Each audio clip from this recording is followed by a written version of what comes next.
Hello friends, नमस्कार and welcome to समाधान। साथियों, उम्मीद है कि आप सब अच्छे होंगे और स्टडी भी आपके अच्छे तरीके से चल रही होगी। यहाँ पे साथियों हम लोग बात करने वाले हैं बीपीएससी से एक रिलेटेड अपडेट आया है। और ये अभ्यर्थी जो छोटी छोटी गलती करते हैं जिसकी वजह से उनको काफ़ी नुकसान उठाना पड़ता है।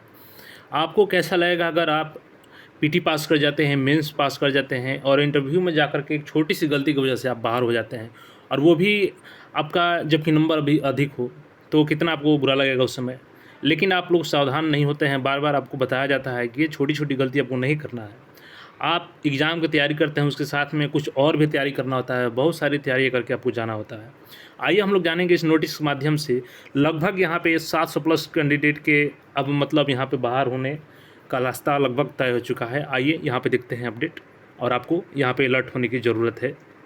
सबसे पहले तो आप यहाँ पे नोटिस देखिए जो बीपीएससी ने जारी किया है, और हम लोग देखेंगे 700 प्लस कैंडिडेट हैं जो कि इंटरव्यू में शामिल होने जा रहे हैं। मेंस में भी अच्छे खासे नंबर लाए होंगे, फिर भी यहाँ पे लगभग तय है कि इनको अब बाहर होना पड़ सकता है।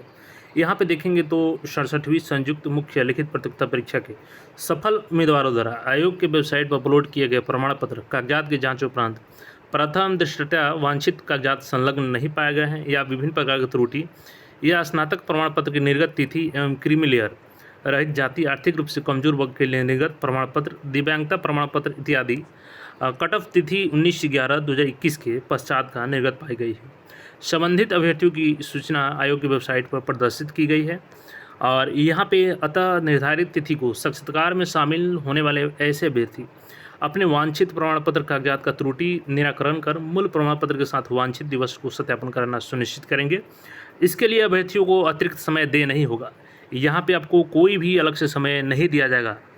तो अब आइए लिस्ट देख लेते हैं और आगे आपको क्या करना है। जो भी यहाँ पे 70वीं के, चूँकि अब तो 69वीं के भी फॉर्म भर चुके हैं, अब वो क्या गलती किए हैं वो यहाँ से देखेंगे वीडियो तो समझ में आ जाएगा। लेकिन आगे जो बीपीएससी अभ्यर्थी हैं उनको कहाँ पे सावधानी बरतनी है, ये चीज़ आपको यहाँ पे क्लियर होने वाला है। यहाँ पे देखेंगे तो ये लिस्ट जारी किया गया है। ये लिस्ट यहाँ पे देखेंगे Bihar public service commission Patna, cut off date 19/11/2021 के अनुसार जो भी डॉक्यूमेंट्स था आपका, और 67वीं संयुक्त प्रतियोगिता परीक्षा साक्षात्कार में सम्मिलित होने वाले अभ्यर्थियों के द्वारा आयोग की वेबसाइट पर अपलोड किए गए प्रमाण पत्र कागजात में पाई गई त्रुटि। अब यहाँ पे देखेंगे रोल नंबर दिया गया है और रीजन भी बताया गया है। ज़्यादातर अभ्यर्थियों के यहाँ पे देखेंगे तो नॉन क्रिमिनल लेकर के है और कास्ट सर्टिफिकेट को लेकर के है। तो यहाँ पे देखेंगे लिस्ट पहले आप लोग देख लीजिए कितने अभ्यर्थियों का है और क्या। ज़्यादातर ये कास्ट सर्टिफिकेट का ही चक्कर है यहाँ पे, चाहे वो एनसीएल हो, ईडब्ल्यूएस हो यहाँ पे, या ग्रेजुएशन का सर्टिफिकेट का डेट हो। तो यहाँ पे देखेंगे नीचे सबसे आएंगे तो आप लोग को दिख जाएगा लगभग यहाँ पे देख सकते हैं 672 कैंडिडेट का यहाँ पे बाहर होने का रास्ता तय हो चुका है। क्योंकि देखिए इसमें आयोग ने समय तो दिया है कि आपको इंटरव्यू के अंदर अगर आप वांछित कागज लेके आते हैं तो आपको मौका दिया जाएगा, लेकिन अलग से डेट नहीं दिया जाएगा। अब बताइए कि जो एनसीएल नॉन क्रीमिलियर है, जिनका कट ऑफ डेट के अंदर नहीं मिला है, तो उनको समय मिल भी अगर जाता तो क्या कर सकते थे। अब तो सर्टिफिकेट बनवाएंगे तो उस पर तो बात का ही डेट रहेगा ना। तो एनसीएल तो ये प्रोवाइड कर नहीं सकते हैं उसके पहले का, तो आखिर किस आधार पे इनका चयन होगा, चयन नहीं हो पाएगा।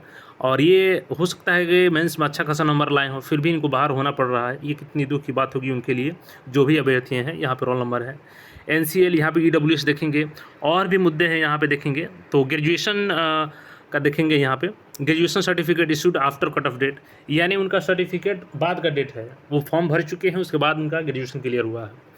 अब देखिए यहाँ पे आपको करना क्या है। जो भी 70वीं अभ्यर्थी हैं, चूँकि अब तो 70वीं हैं या अन्य भी बीपीएससी के एग्ज़ाम है, आपको सबसे पहले जब भी नोटिफिकेशन आपको अनुमान चल जाए कि आने वाला है उसके 1 महीने पहले, या नोटिफिकेशन आने के बाद भी काफ़ी पर्याप्त समय रहता है, लेकिन पता नहीं अभ्यर्थी क्या करते हैं कि वो डॉक्यूमेंट्स नहीं बनवा पाते हैं। आपको नोटिफिकेशन आते हैं या उसके पहले आपको डॉक्यूमेंट्स रेडी रखना है। जैसे अगर आप ओबीसी के हैं तो आपको एनसीएल बनवा लेना है। आपका एक एनसीएल चूँकि 1 साल के अंदर में वैलिड होता है, तो आप लोग ये भी ना सोचें कि हमारा पहले से है और हो सके कि वो 2 साल का हो या 1 साल क्रॉस कर चुका है, तो वो भी आपका छटने का कारण बनेगा। तो एनसीएल जब भी आप लगाएं तो देख लें कि आपका जो फॉर्म आया है तो उसके पहले का हो और प्लस में 1 साल से ज़्यादा का नहीं हो। इनकम सर्टिफिकेट भी आपका 1 साल से ज़्यादा का नहीं होना चाहिए और फॉर्म आए उसके पहले का होना चाहिए। निवास और कास्ट होता है वो तो चलेगा, पहले का भी चलेगा, क्योंकि आपकी ना जाति बदलती है ना निवास बदलती है, अस्थायी प्रमाण पत्र।